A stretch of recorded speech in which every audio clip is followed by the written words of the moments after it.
rắm khi mi thiang lim te in a đi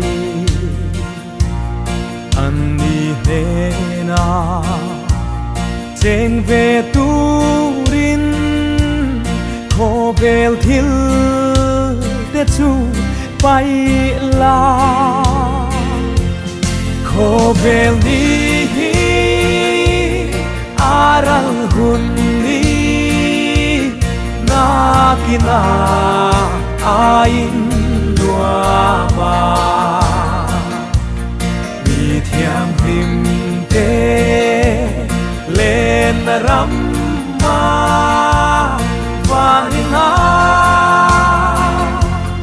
căn chế ngang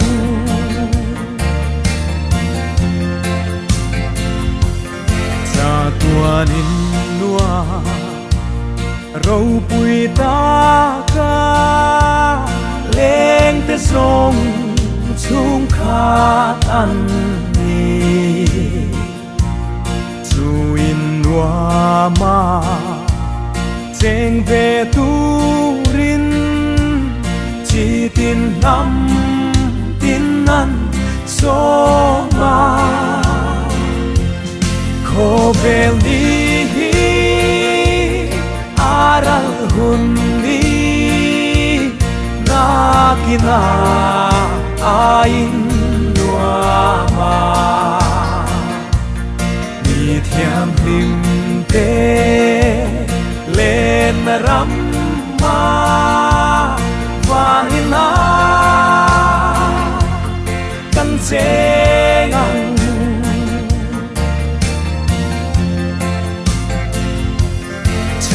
đam tu thi na mun râu bụi mà ngày na hi ăn sil về in bùa say hun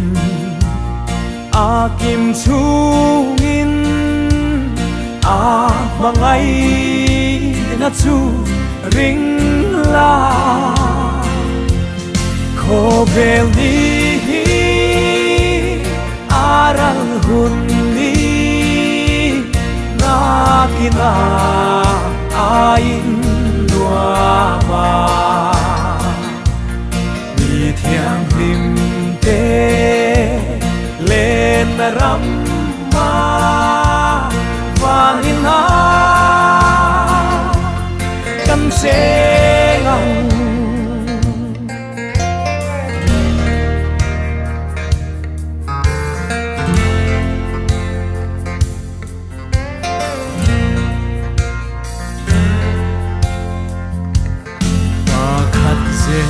la